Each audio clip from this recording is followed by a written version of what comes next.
നമസ്കാരം. പ്രധാന വാർത്തകൾ. മുനമ്പം ഇനി രാജ്യത്തെവിടെയും ആവർത്തിക്കില്ല. കിരൺ റിജിജു. വഖഫ് നിയമം മുസ്ലിങ്ങൾക്കെതിരല്ലെന്നും ഒരു വിഭാഗത്തെയും ലക്ഷ്യമിട്ടുള്ളതല്ലെന്നും കിരൺ റിജിജു. മുസ്ലിങ്ങൾക്കെതിരായ നീക്കമെന്ന് ചിലർ പ്രചരിപ്പിക്കുന്നുവെന്നും വർഷങ്ങളായുള്ള തെറ്റ് തിരുത്തുകയാണ് സർക്കാർ ചെയ്തതെന്നും അദ്ദേഹം പറഞ്ഞു. സ്വന്തം ഭൂമിയുടെ ഉടമസ്ഥാവകാശം നഷ്ടപ്പെട്ട ആയിരക്കണക്കിന് ജനങ്ങൾക്ക് നീതി ലഭ്യമാക്കുകയാണ് ചെയ്തതെന്നും അദ്ദേഹം വ്യക്തമാക്കി.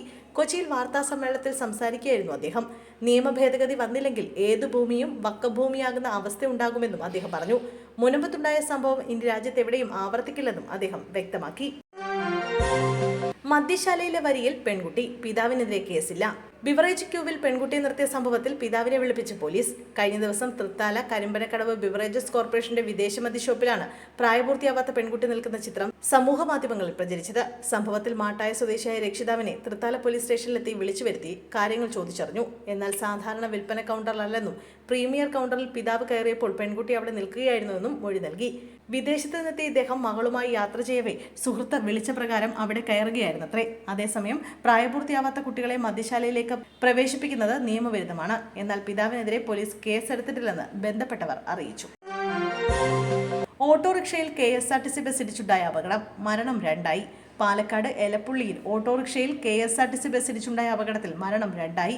ഓട്ടോ യാത്രികനായ എലപ്പുള്ള സ്വദേശി സയ്യിദ് മുഹമ്മദാണ് മരിച്ചത്. 67 വയസ്സായിരുന്നു. തൃശൂർ മെഡിക്കൽ കോളേജ് ആശുപത്രിയിൽ ചികിത്സയിൽ കഴിയുമ്പോഴാണ് മരണം. ഓട്ടോറിക്ഷ ഡ്രൈവറായ അബ്ബാസ് സംഭവ സ്ഥലത്ത് വെച്ച് തന്നെ മരിച്ചിരുന്നു. ഓട്ടോറിക്ഷ യാത്രക്കാരായ അബ്ബാസിന്റെ മാതാവ് ഉൾപ്പെടെ 2 പേർ തൃശൂർ മെഡിക്കൽ കോളേജ് ആശുപത്രിയിൽ ചികിത്സയിലാണ്. ഇന്ന് രാവിലെ 8:30 മണിയോടെ എലപ്പുള്ളി വള്ളേക്കുളത്ത് വെച്ചായിരുന്നു അപകടം നടന്നത്. പാലക്കാട് ഭാഗത്തേക്ക് പോവുകയായിരുന്ന ഓട്ടോറിക്ഷ പൊള്ളാച്ചിയിലേക്ക് പോവുകയായിരുന്ന KSRTC ബസുമായി കൂട്ടിയിടിച്ചാണ് അപകടം സംഭവിച്ചത്. തൊഴിലാളി അവധി ചോദിച്ചതിന് പിന്നാലെ കുത്തിപ്പരിക്കേൽപ്പിച്ച ഹോട്ടൽ ഉടമ. വർക്കലയിൽ ജോലിയിൽ അവധി ചോദിച്ചതിന് ഹോട്ടൽ ജീവനക്കാരനെ കുത്തിപ്പരിക്കേൽപ്പിച്ച ഹോട്ടൽ ഉടമ. ഹോട്ടൽ ഉടമയുടെ ആക്രമണത്തിൽ ഗുരുതരാവസ്ഥയിലായ ജീവനക്കാരൻ തിരുവനന്തപുരം മെഡിക്കൽ കോളേജ് ആശുപത്രിയിൽ ചികിത്സയിൽ കഴിയുകയാണ്. വക്കം പുത്തൻവിളയിൽ അമ്പാടിയിൽ ഷാജിക്കാണ് കുത്തേറ്റത്. ഷാജിയെ കുത്തിപ്പരിക്കേൽപ്പിച്ച ഹോട്ടൽ ഉടമയെ പോലീസ് കസ്റ്റഡിയിലെടുത്തിരിക്കുകയാണ്. വർക്കല നരിക്കല്ലുമുക്കിലെ ഹോട്ടൽ അൽ ജസീറയിൽ ഉച്ചയ്ക്ക് 12 മണിയോടെയായിരുന്നു സംഭവം. നാളെ ജനകീയ ഹർത്താൽ. കഴിഞ്ഞ 2 ദിവസത്തിനിടെ കാട്ടാനാക്രമണത്തിൽ 3 പേർ മരിച്ച ആതിരപ്പള്ളിയിലാണ് ഹർത്താൽ. ആതിരപ്പള്ളി പഞ്ചായത്ത് പരിധിയിൽ രാവിലെ 6 മുതൽ വൈകിട്ട് 6 വരെയാണ് ഹർത്താലിന് ആഹ്വാനം.